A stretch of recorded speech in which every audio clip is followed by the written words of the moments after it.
Hello, I'm Ron Freeman, co-founder and CEO of Everything Senior Living. And today we have a special guest with us, Susan Polk.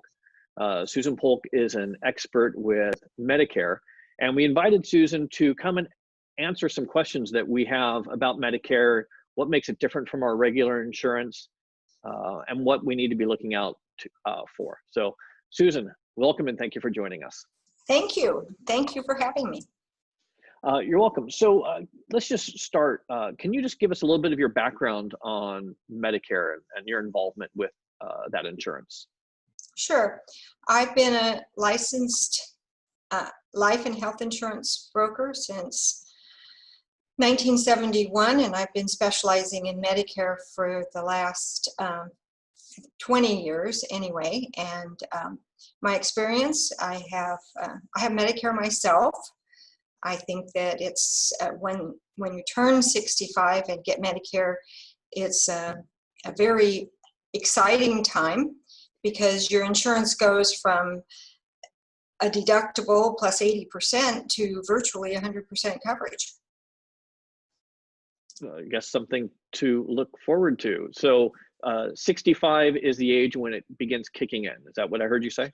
Yes. The first of the month in which you turn 65, unless you get Medicare by virtue of being disabled. Then it's okay. 2 years after your disability is approved. And of course, many people defer enrollment in Medicare because they're still working and they're covered under an employer-sponsored group insurance.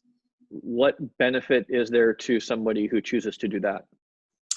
Well, I think the main benefit would be if your employer is paying 100% of the cost.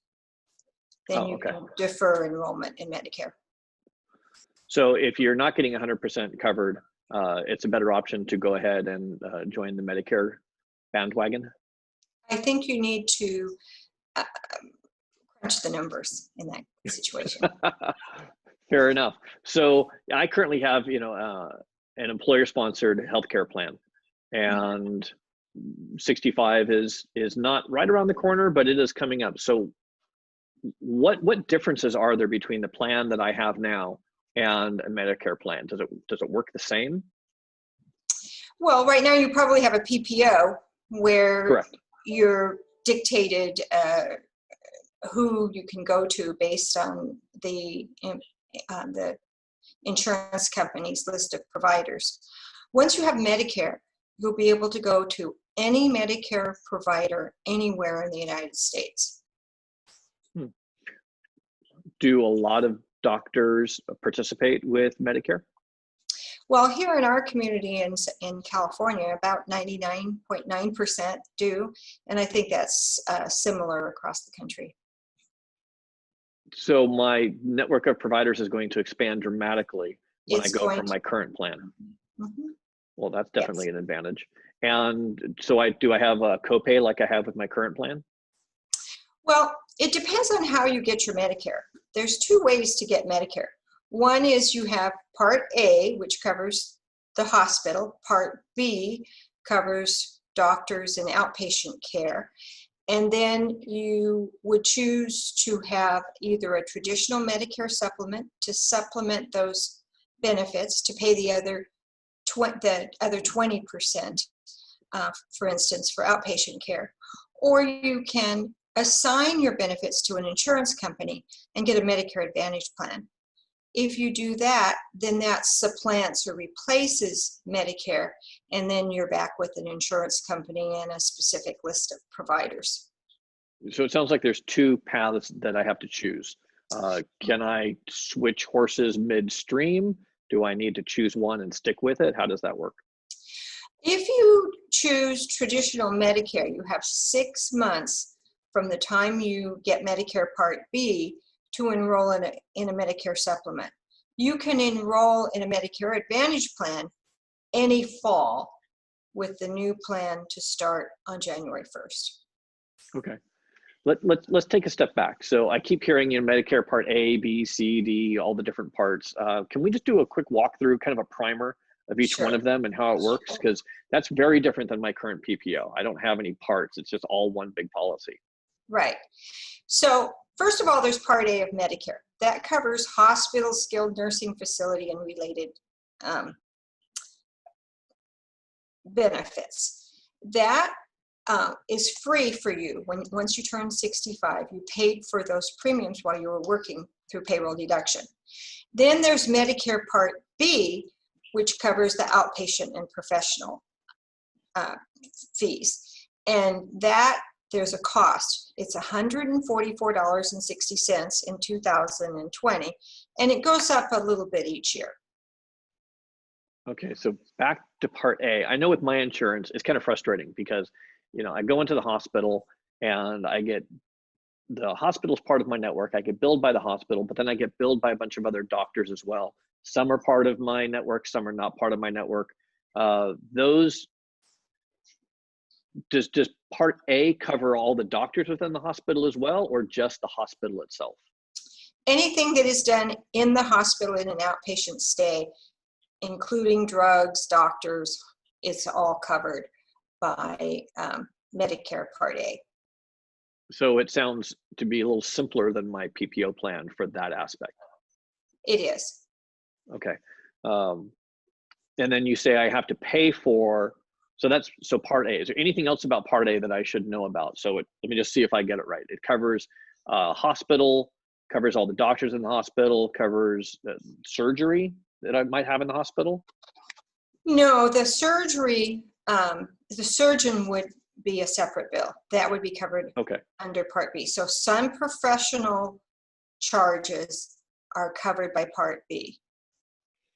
And Part B, I have to pay for, you said around $140 a month or so. Right. Can I choose not to have Part B? Yes, but then you would have virtually no coverage. Okay, so it's optional, but it is, we'd consider strongly recommended. Strongly recommended, yes. Okay, and $143 or so is a whole lot less than I'm paying for my insurance right now with my PPO. That's dramatically less. So that would be a plus. So, and you're saying that the network is pretty large for the Part B. So let me go back to Part B. So Part B, so if I go, I see my physician or I see a specialist, all of that is covered under Part B, correct? Yes. And I'm sorry if you answered this already, and I have a copay for that? I don't have a copay? How do I manage that? If you had a traditional Medicare supplement, yeah, let's stick with those that. The traditional Medicare supplement, and those are plans, not Part A and B, but you might have a Plan G, for instance. That's a plan, and that would cover the other 20%. It would fill in all of the gaps, and that's why it's called a Medigap plan or Medicare supplement.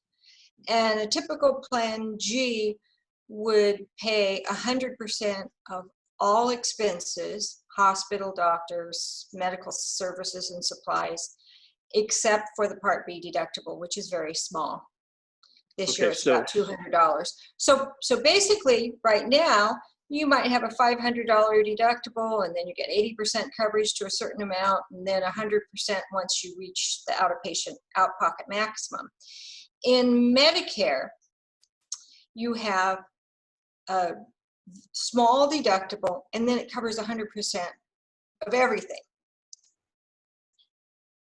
And I can get, you're saying like Part G, something supplemental to cover any of the things that are not covered 100%. Right. Well, I guess, let me go back. Sure. The Plan G with Medicare and Plan G, that's when you'll have 100% coverage after a very small deductible. Okay. And if I don't have Plan G, the coverage is about what? If you don't have a supplement to Medicare, then you'll pay 20% of what Medicare doesn't pay with no out-of-pocket maximum. So it's a very, it could be very small, but 20% of a very large number is a very large number. For instance, chemotherapy can typically run $20,000 a month, and 20% of that would be very large. I see. So it sounds like Medicare Part B is a very robust safety net. It covers a majority of the expenses. It leaves 20% to me, but there's also the option of a supplement that will then create even a greater safety net to keep me from having expenses that are runaway. Because without the supplemental insurance, there's no limit to how much I'm going to be paying, like there is currently with my PPO. That's correct. Okay. You got it. So I remember back in the days before Obamacare, there were pre-existing conditions, et cetera. Does any of that come into play with Medicare or Medicare Part G? Most Medicare supplements have no pre-existing conditions waiting periods. There are a few companies that will impose one if you haven't had prior insurance, but even then it's only 90 days. But Okay. most of the insurance carriers don't have a pre-existing conditions waiting period for Medicare. So this sounds like a combination of government insurance and private insurance together. Am I understanding that correctly?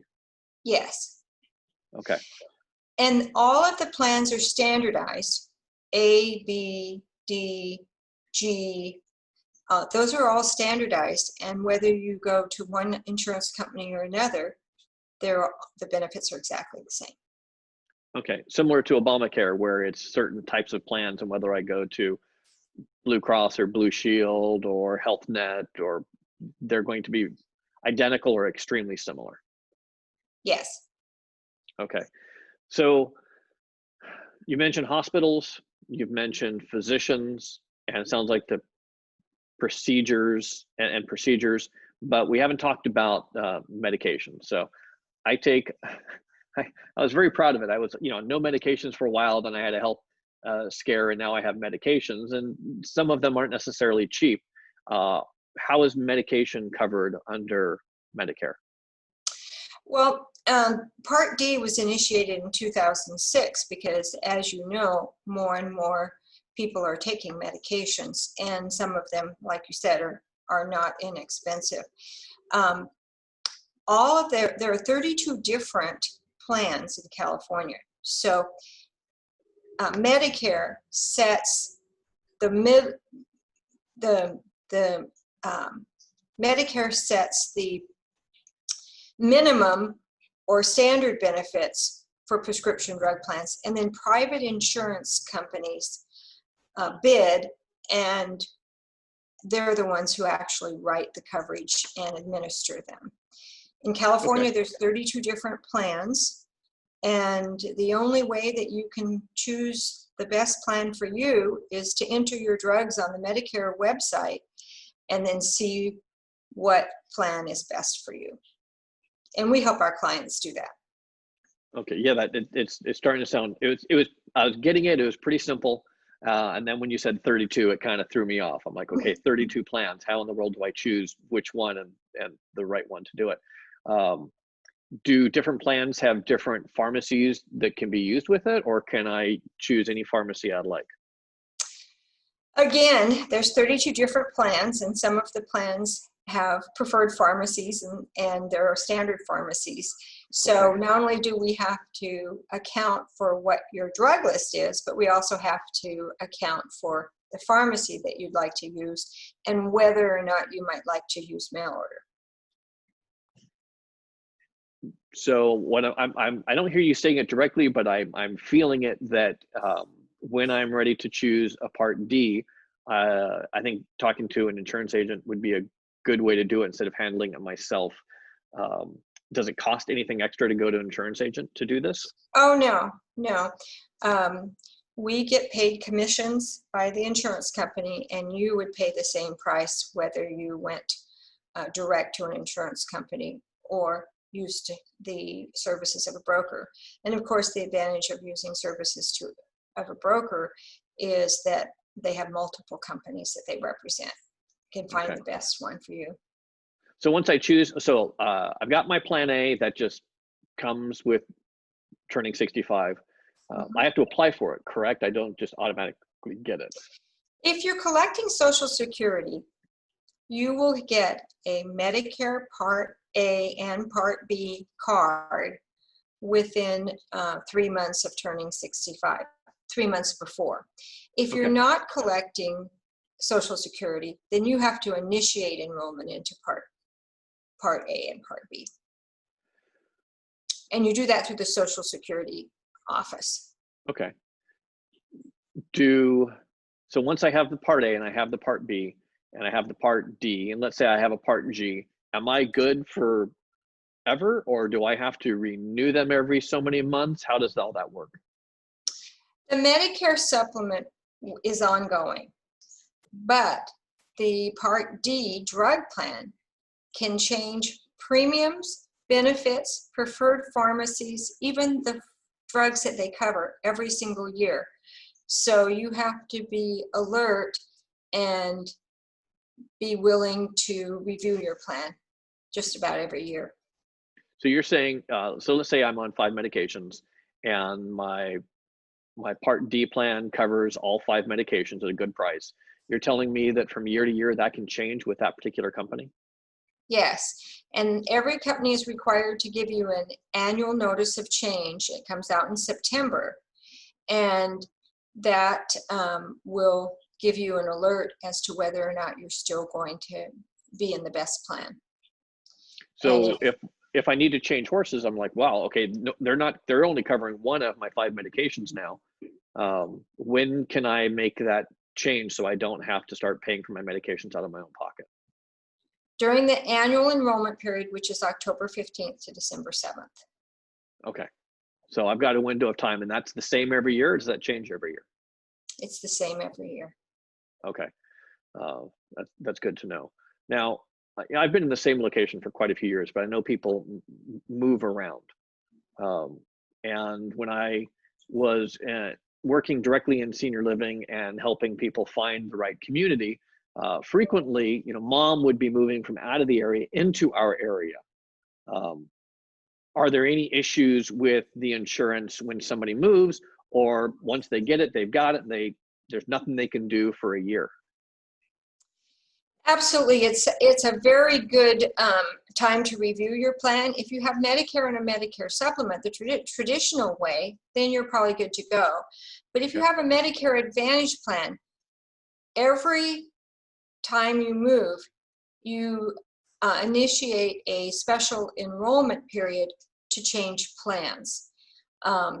So typically I get phone calls from people that the plan that their mom is enrolled in another state or in another county is not good here, or they want to review it. Obviously, if they're in an HMO, they have to change doctors, and it's the time to select another plan and at least review to make sure that you are in a good plan. So it sounds like what you're saying is if I'm moving, or a loved one who's a senior who is moving, to check with broker to see if there's any modifications I need to make just in case. Yes. So you mentioned the Advantage plans, and we kind of skipped over them early on because I kind of wanted to go through A, B, and C, D, and now G. Can you explain to me what an Advantage plan is, and what advantage there is to doing it, and what advantage there is to not doing it? Because I'm sure it's not a very simple black and white answer. Okay, so if you do Medicare or Medicare supplement, in addition to your Part B premium, you're also paying a premium for the supplement and then an additional premium for the drug plan. Medicare Advantage has all of that wrapped into one.